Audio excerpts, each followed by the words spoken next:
So this is Tech Thursday. Tech Thursday is a great place for us to kind of get together and do a bi-weekly wrap up of what's going on with Infrascale.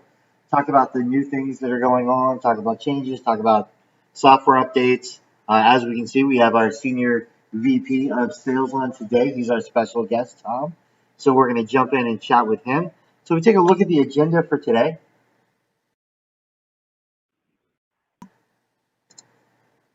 We're going to talk with Tom a little bit about COVID-19 and our experiences with doing business in a COVID-19 environment, a little bit about his personal experiences, and then we're going to jump into kind of a deep dive on Infrascale Cloud Backup and how we can use that solution to help customers to deal with life in the COVID-19 environment. So with that being said, let's go ahead and jump into talking to Tom. Hey, Tom, how you doing? I'm doing well, Chris. How are you? I'm doing good. It's a good Thursday. We're coming into the weekend, and I'm excited. Awesome. Yes, likewise. Wrapping up the month of July as well. Absolutely. So, why don't you give us a little bit of your background of how long you've been here at Infrascale and what the SVP role is of sales at Infrascale? Yeah, sure. So I appreciate that. And first, before I get into that, I just want to just first thank everybody for joining the Tech Thursday events. I'm sure some of you have been on a few of these in the past. Hopefully, really just excited about this opportunity to engage with our partners. Obviously, our ability to do that these days is severely limited. And to be honest, it's one of the hardest things for me has been, just not being able to travel and get out and see our partners and customers like I have pretty much throughout my entire career. So, again, really do appreciate everybody jumping onto these sessions and Chris, you for leading these here for everybody and our partners every couple of weeks. I am, so Senior Vice President of Sales for Infrascale. I've been with the company for just over 4 years. So celebrated my 4-year anniversary here just a couple of weeks ago in July. My role has changed slightly, over the years that I've been here. I originally started out kind of leading our kind of channel development efforts in my first year with the company, and then also kind of building out, our sales team and more kind of a channel-centric, go-to-market strategy for the company. Happy to say that we've been very successful over the years and recruiting and building a great network of partners that have really become an extension of our company, right? And that's everything that we do as a company is really everything is partner driven. We think partner first in all the products that we create and the ways that we develop go-to-market, strategies and materials to support all of your efforts to succeed in building your businesses, right? So again, that's a big part of everything that we've built here. As far as my day-to-day role goes, I'm responsible for the global team, and that's a fairly new thing for me. I was really just managing kind of North America there for a while, but now extended internationally. Majority of our business is here in North America, but I do have resources across the globe. We've got a demand gen team that's based over in India. It does a great job for us in identifying new opportunities. And then our team based in the UK that kind of manages our EMEA business. And of course, the largest portion of my team is here in the States. I'm based in Florida, in the Orlando area. We have a sales office here, and then I've got resources kind of based, field resources based throughout the country as well. And then of course, also manage and lead the pre-sales technical team. So Chris Bain, our Chief Solution Architect, running this meeting and his team. And collectively, I think, we really love the industry, love what we're doing, love working with partners, and that's kind of why we're here every day. Now, I know that COVID-19 has definitely changed the way that we work. So, working remote for fun and profit has been a little bit different now that we have COVID-19. I know you have a personal experience with it. You are a survivor of the COVID. Yeah. So I was wondering if you could give us a little bit of insight into that. Yeah, sure. So, first I'll just talk about my personal experience, and I hope that everybody on the call here, all of our partners, are staying safe and well out there in the world, and that no one's been personally affected by the virus. My wife was also very early on, in middle of March, right around St. Patrick's Day, actually right before the whole world kind of went into shutdown. It was really sort of interesting. Like at that time, very few people had the virus, and everything was shut down. Now it seems like, everybody's got it, and the world seems to be, operating, at least as close to normal as possible. So I guess the good news for us is that, everything shut down. We did kind of get through the virus. It was probably a total of about almost 4 to 6 weeks with everything kind of being sick and then quarantine in my household personally. But again, working from home, I was able to, I wasn't in too bad a shape. My symptoms weren't terrible, and I was able to continue kind of working through it. But yeah, from a business perspective, obviously, again, I think I touched on it already. The hardest part for us is just not really being able to, be out and engaging with our partners and prospects, in the field, face to face, and having to, kind of just adjust to this whole idea of working remotely, communicating remotely all the time. Even, internally, it's caused some challenges. Obviously, a close-knit sales team like we have, having to work separately from home. We're trying to do the best that we can, and doing sort of virtual happy hours and virtual team events just to make sure that we're keeping that sort of team spirit alive and team concept alive. But I think a lot of our customers are dealing with the same effect of that as well, right? So everything from, again, just kind of the day-to-day camaraderie to making business decisions, and actually moving. What we've definitely seen is the impact of moving new projects through the sales process, right? And it just seems like every company is struggling today with just communication internally, having to work in sort of a dispersed environment. Even though we have all this great technology to connect us all, it still seems to be kind of slowing the process down. So definitely feeling the effects of that. Business has slowed. Lots of interest out there in the market. It's still a great industry, but it seems like the time it takes everything for us to kind of move things through the process is definitely at least doubled. Yeah, definitely. And I kind of miss the face-to-face meetings, the shaking of the hand. I feel like my Marriott's going to downgrade me from platinum to gold or silver or something, since I haven't been staying anywhere and traveling at all recently. Yeah. It's definitely been interesting. But one of the things that we're going to talk about today is kind of how pushing out to these remote offices, which now becomes everyone's living room with their kids and all the other dangers that are within the house, and how we can back up and protect all those endpoints now. So we're kind of looking at some new opportunities around that. How do you see that shaping up? Yeah, well, I think the certainly the challenges that our customers are facing has changed drastically. There's a lot of new threats and new potential security threats in the market for sure, and clearly, a much greater focus on protecting remote workforces, remote systems, and remote data.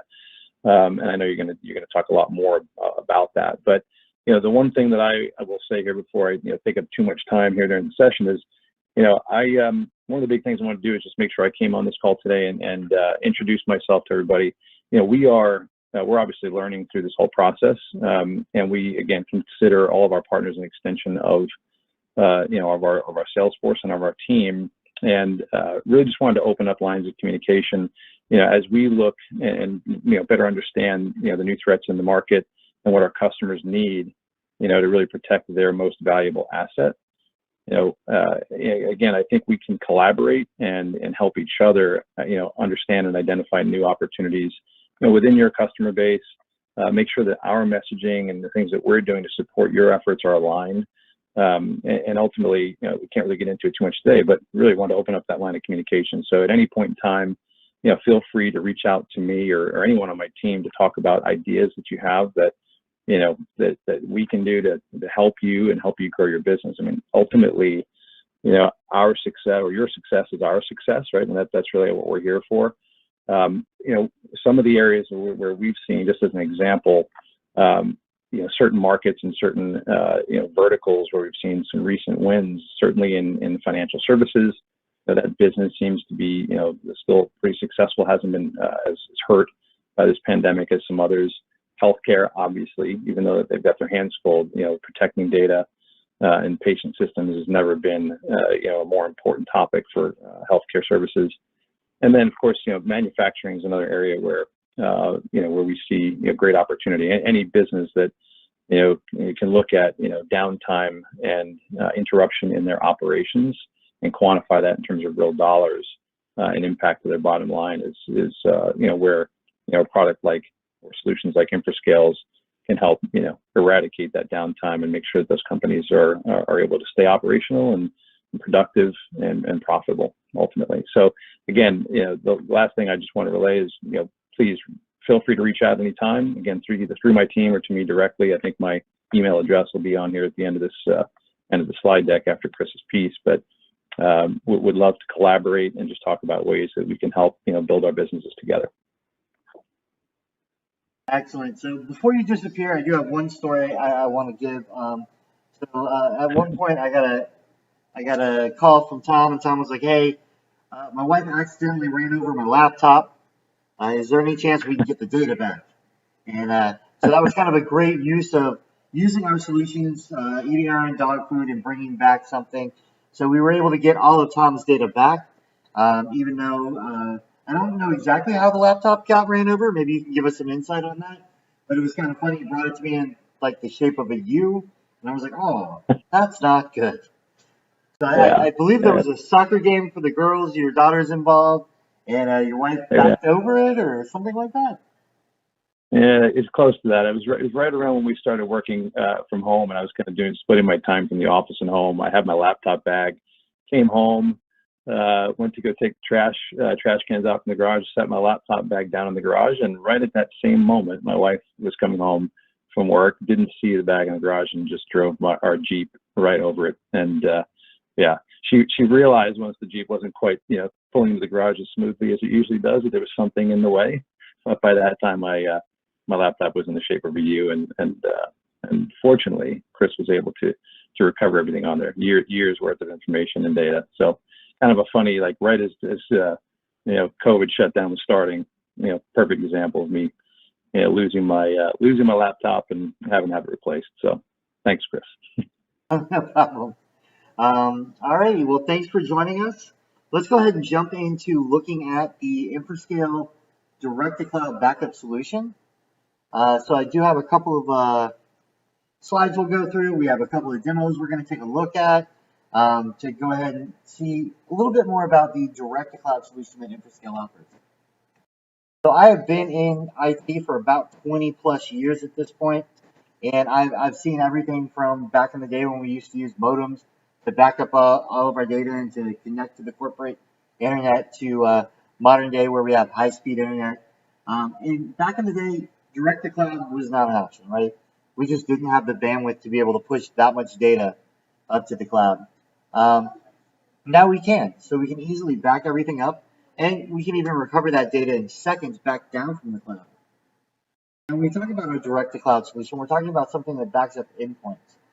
Previously, we used to market it kind of as remote offices, but now that everyone's working from home, everyone is kind of in their own remote office. So it's really easy to deploy out to your entire group of endpoints. So whether those are desktops, laptops,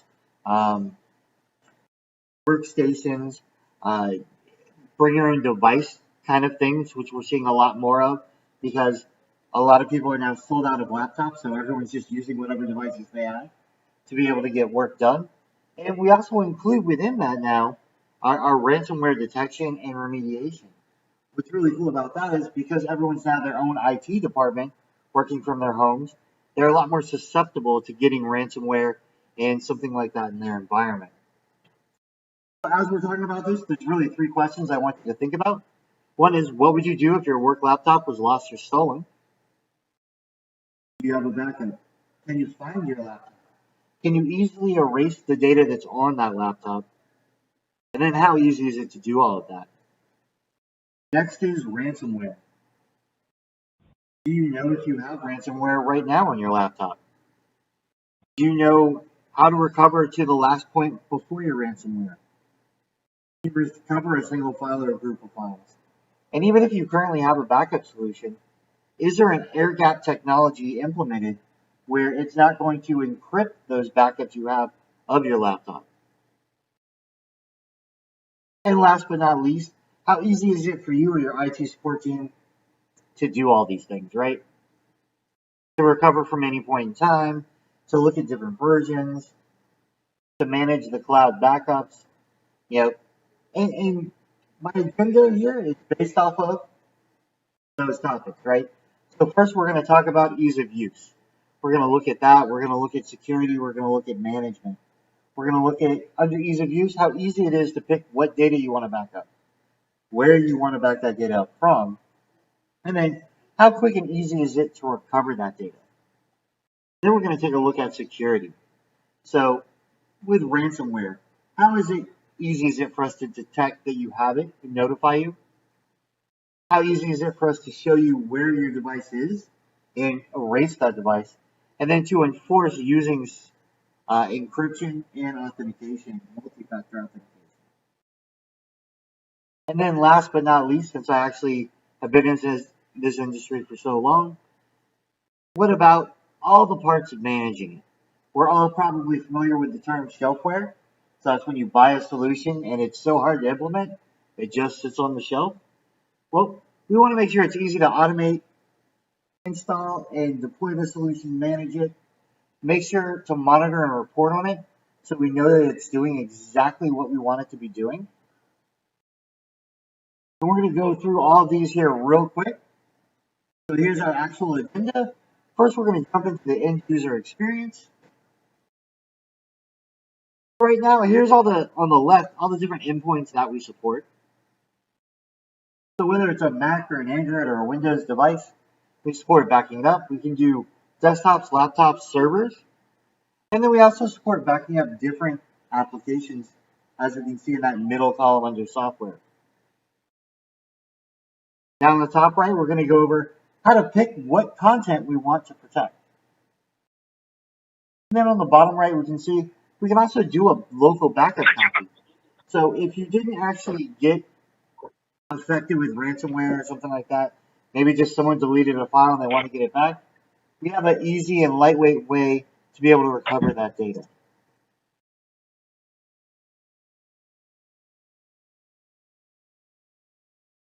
Now, with that being said, we have another feature I want to cover called Live Protect that's built into the solution. What's great about Live Protect is Live Protect enables us to be able to automatically and constantly back up any file or folder. So say we've got a desktop folder, we'll call it today's presentation Protect Thursday. I can enable Live Protect and it's going to constantly back it up. That way, if I accidentally make an edit and I want to be able to roll back, I can go back to any of those points in time and be able to recover that file. Now, Live Protect is included and it allows us to back up your most critical data as it's changing. And with that being said, let's go ahead and jump into looking at how easy it is to set the solution up.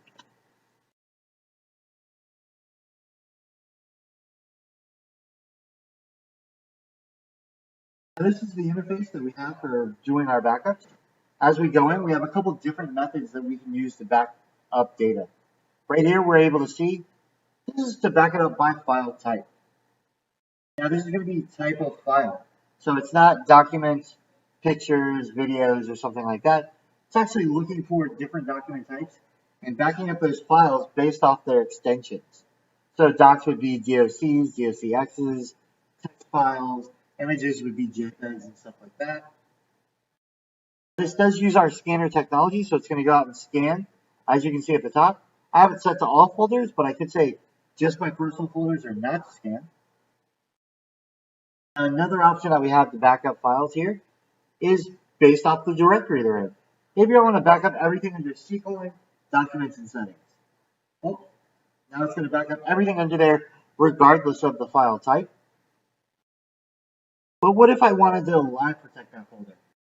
I can right click on it and say enable live protect, and now it's going to constantly back that folder up. So any changes that happen within that folder are going to automatically get backed up.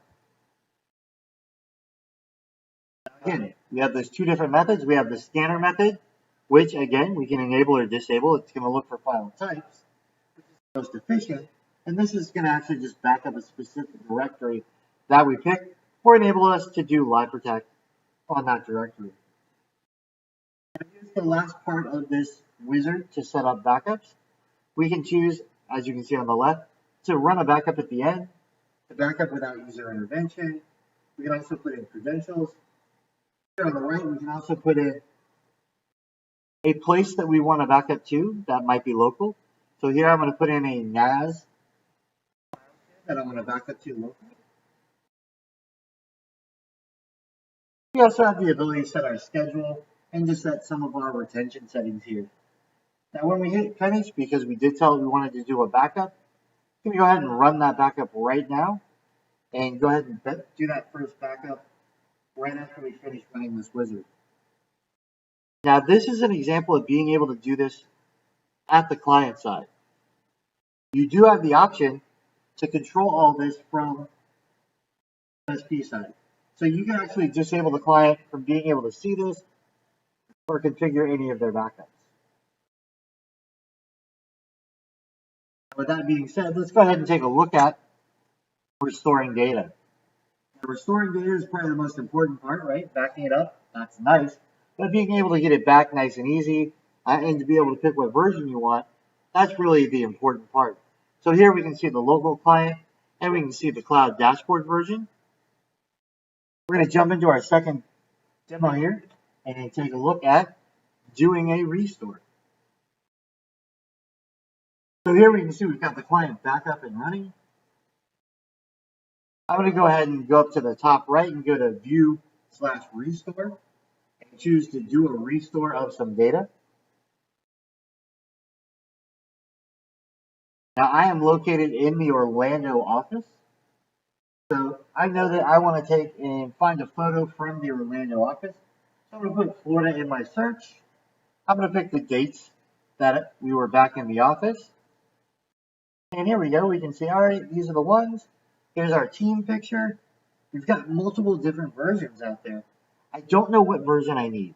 I thought it was an artist, and I went in there and I edited it and tried to make the photos pretty, but it didn't work out well for me. So I'm going to go ahead and restore it. And then I'm going to restore all the different versions so I can find the version that I want. So when I hit to restore, we're going to see it's going to start populating this with all the different versions of that file. And we can see on the far left, that's the version of the file I want, the one with the most color. Open that up, and that's our team down here in Florida.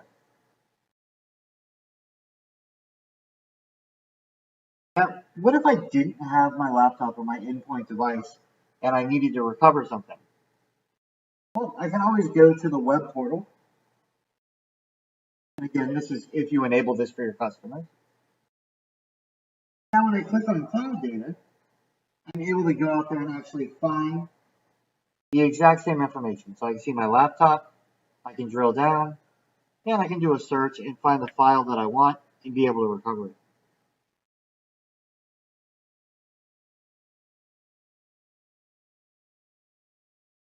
Here we can see the size, all the different versions. And then we also have the option to recover it directly to that device, to download it, or to be able to delete it.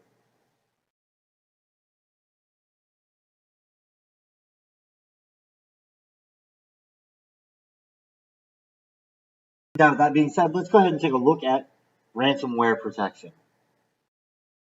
Now, ransomware is definitely one of the newest, scariest things that's out there on the horizon. Ransomware, encryptionware, whatever you want to call it, malware. We've seen an increase of about 400 or 365% in 2019.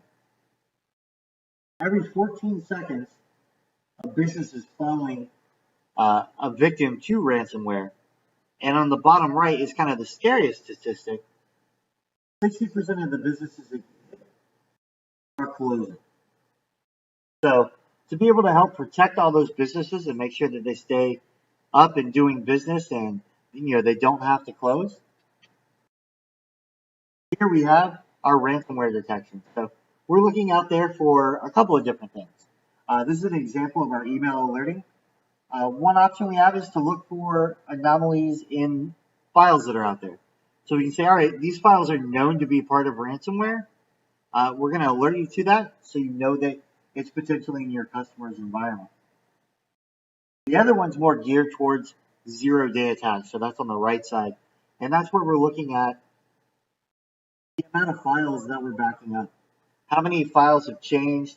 How many files or new files are there? So as it's encrypting everything, we're going to see those as new files, and we're going to back those up.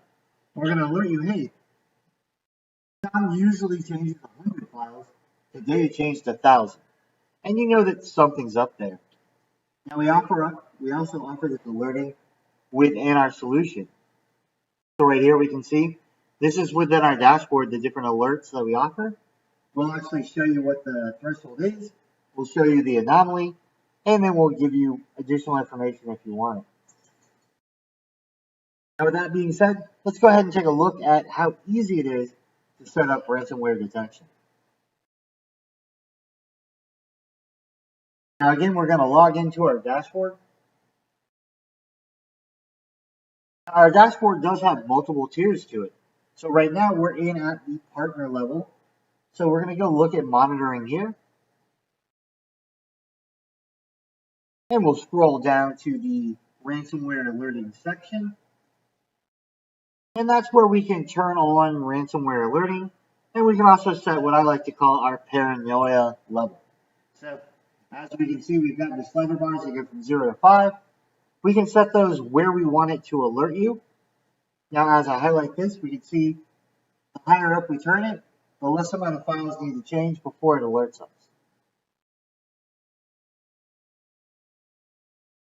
Now, we can set the alerting not only at the partner level, but we can also set it at the customer level. So if we go in here and we go to manage companies, we look at something like the Orlando office. We can go into the Orlando office or Orlando site. And we can actually configure its own set of alerting. So maybe they've got an IT guy there and he can handle some of the stuff for you. So here we can say monitoring. And then we can set its own level and email addresses for alerting based off of anomalies that are happening within the environment.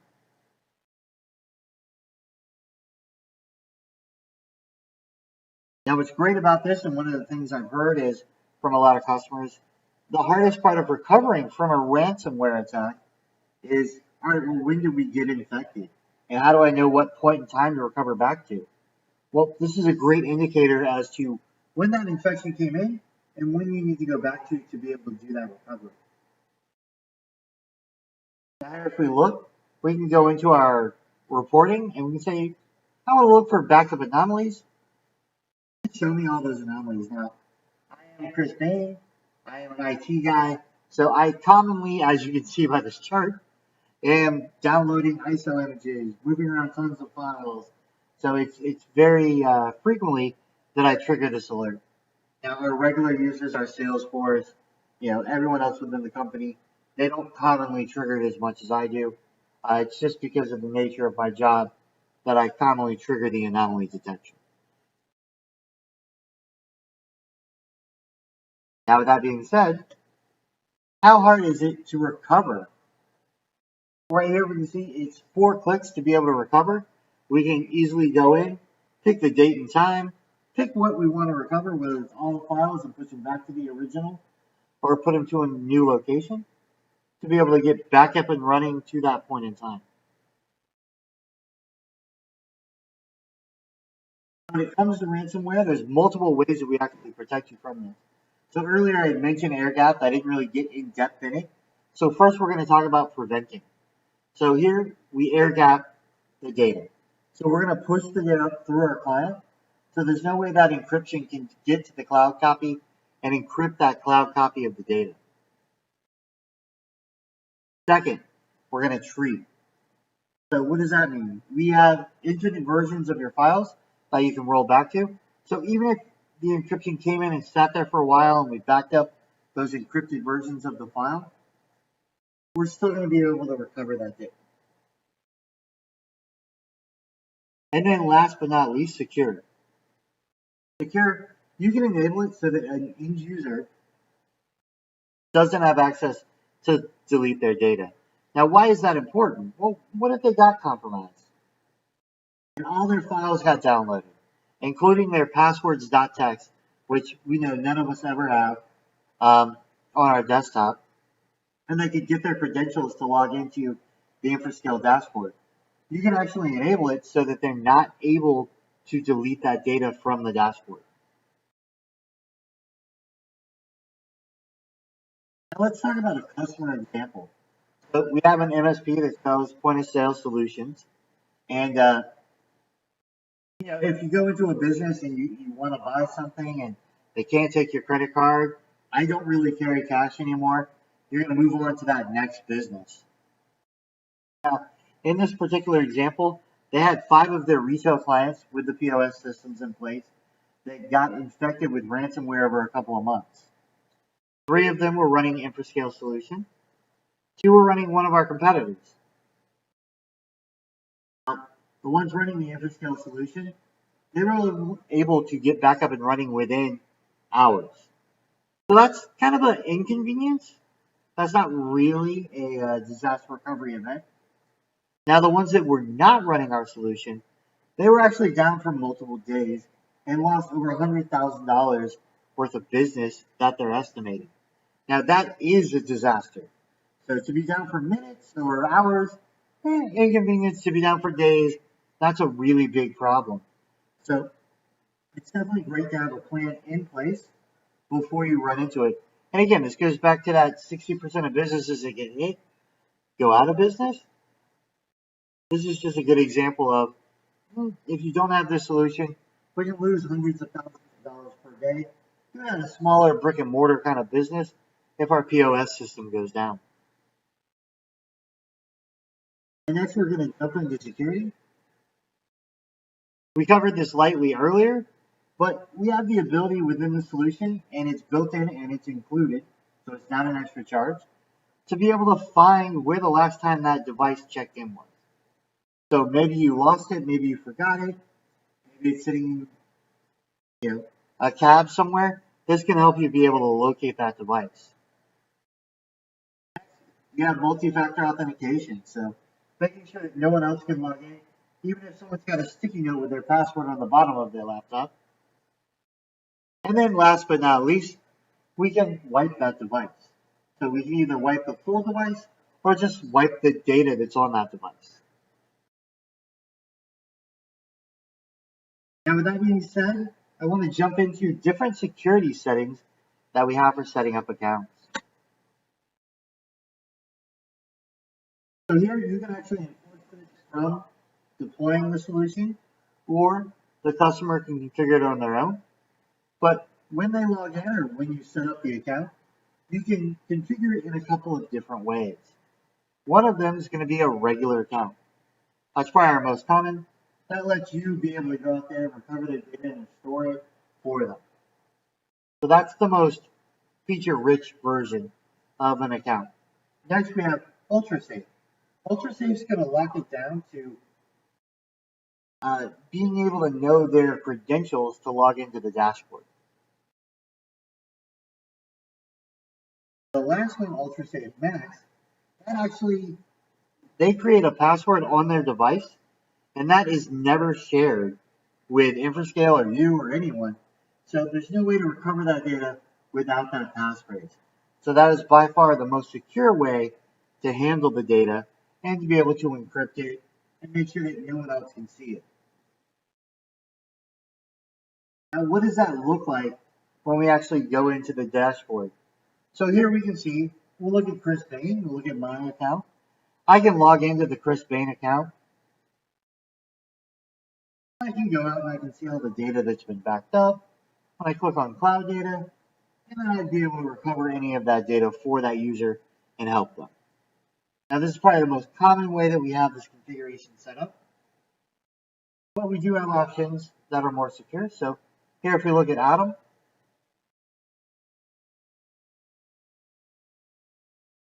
login as him, I'm going to need his credentials. I can't access without him providing that.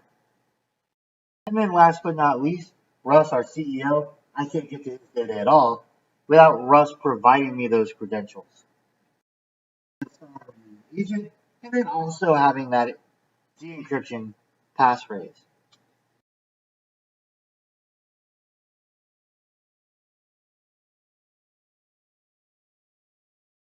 Now, with that being said, let's go ahead and take a look at the management side of the house. As I said, I've been doing this for over 20 years. I've been out there. A solution is only as good as the fact that it's easy to deploy and manage. So here we can see we've got this on the left, the single pane of glass to be able to manage all those backup devices, all the backup policies and all of that. On the right, we can see that we can easily create an installer. So if you have any RMM tools that you're using to manage your customers, we can push it out that way. Even if it's just an enterprise and we want to be able to push it out through global policies, we can do that. There's no VPN required, there's no reboot required, and we can also enforce what level of security we want to use. Now, with that being said, let's jump into our last demo here. Now, here's our dashboard again. And we can go in and we can create, first, we'll create a backup policy. Now, earlier we looked at the desktop version of setting up backups. Here we're going to look at setting up the exact same thing within a backup policy.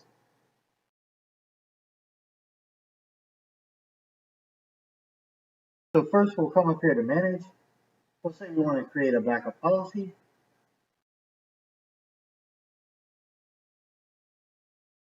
Now here we can give it a name.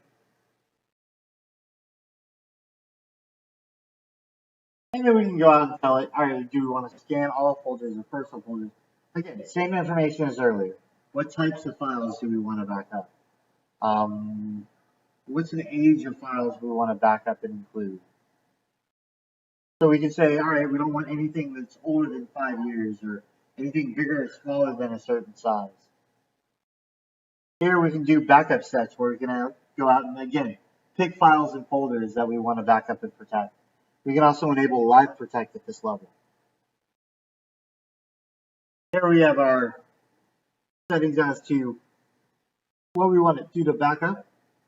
I like to use system account. That way, if anyone changes their password, we can still back up the data. And down here, we have the retention settings. So as we can see, all the things that we can set up on the local client, we can also set up in the cloud. And what's great is if we set it up in the cloud and they have a local policy, the cloud policy is going to win. So if you set it up and the user goes in and says, I want to exclude this directory, it's still going to get backed up as long as you have a cloud policy. How do we deploy this to a customer or a large group of machines? Right here, we can create an MSI package. First, we're going to give it a name. And we're going to pick what policy we want it to use. And then we have a bunch of options. So we can make it visible or invisible. So we can make it so the customer doesn't even know that they're being backed up via the solution. Here we can set it up to automatically create those backup accounts for us. And we can do it based off the user or based off the device. We can even make it so users don't have the ability to log into their own accounts. So here we can disable automatic login for those users. So it's still going to always back up, but it's not going to allow the user to log into their own accounts. And then here we have the templates where we can configure how we want it to create those. So when we go in and look at the backup users, how are those accounts created?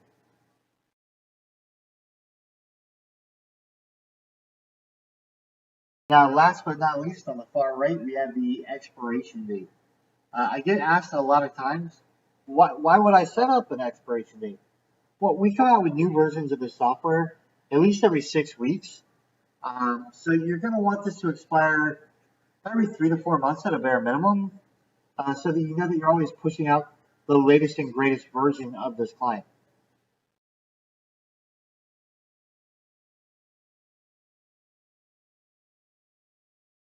We do include integrations into external or third party. So we do have ConnectWise and Autotask integrations with this solution. Now let's just kind of do a recap of what makes Infrascale great versus our competitors, right? So we do have that NAS integration. We have the ability to do live protect. Remote recovery is quick and efficient. We do air gap. We do offer the different levels of encryption. We give you that unlimited retention. We provide the centralized management and all the different policies to be able to manage everything. We do offer in the middle there in the red on the right side, we do offer API integration. So if you have your own portal, we do offer APIs that allow you to get in and actually pull all the data that I've shown you into your own portal. Now on the bottom here, we can see that this was built as a cloud application from the beginning. And because we have that centralized dashboard, we can scale it up to all of your customers and all of the devices that are out there. And then last but not least, performance-wise, that's probably the number one thing that when I see people moving from a different solution to us, it's based off performance. We're covering data, gigabytes, terabytes of data. How long does that take? We actually don't throttle that. So it's really going to depend on your network speed. But from all the complaints that I've heard, we're significantly faster than our competitors. Now, my last slide here, we're going to give you support through the entire experience. So whether it's the software, being able to deploy it, all the endpoints that you want to cover, we give you unlimited agents, unlimited versions, ransomware protection. That's all built into the software. We also include our onboarding team, so they can help bring you up to speed, get everything installed. Our integrations are included, so whether it's ConnectWise or AutoTask. And then we have friendly 24/7 support to be able to make sure that you're up and running. And if you do run into any issues, you can get them fixed immediately.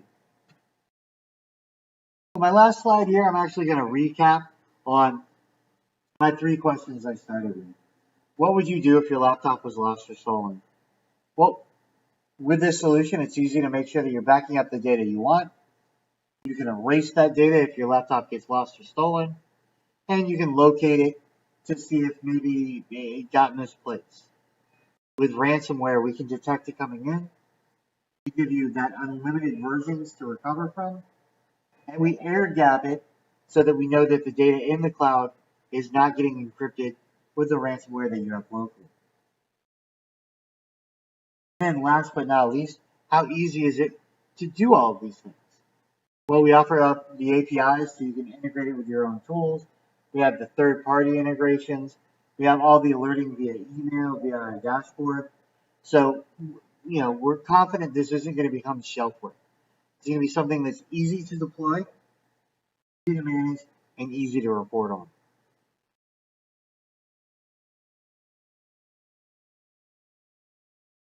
Now, with that being said, we'll go ahead and jump to the Q&A side for Tech Thursday. So let me jump out there and see if we've got any questions in the chats.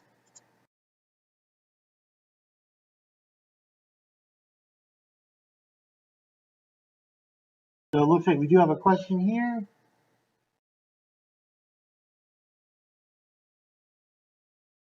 I think I actually already answered this one. So no, we don't need a VPN to be able to do stuff. We can do a global policy to deploy through a Microsoft MSI. So we do have a bunch of tools out there. We also support most of the major RMM tools to be able to deploy the solution. So deploying it, monitoring it, and reporting on it are very important things for us. And I'm sure for anyone who's managing customers to make sure that it's backing up. So hopefully that answers the first question we had.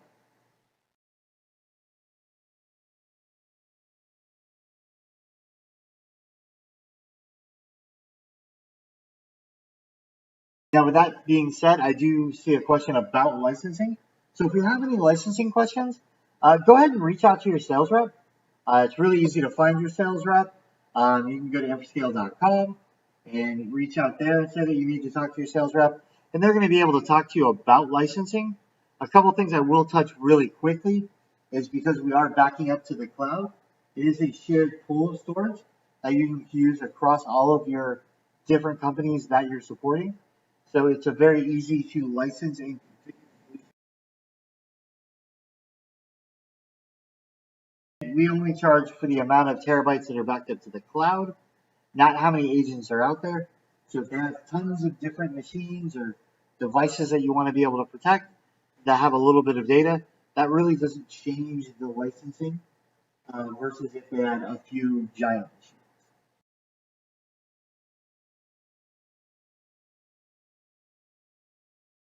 That being said, I see that we're at time. I do see a couple more questions coming in. How do we verify that Live Protect is set up? We can actually do that in the dashboard. And if that's something that you want to see, absolutely reach out to your sales rep. We can do a one-on-one conversation / demo about the solution and how to see everything and manage everything and report on stuff. But absolutely, it's easy to see and make sure that Live Protect's active and working. Again, that's some of the functionality where you can either run a report or you can have emails automatically go out.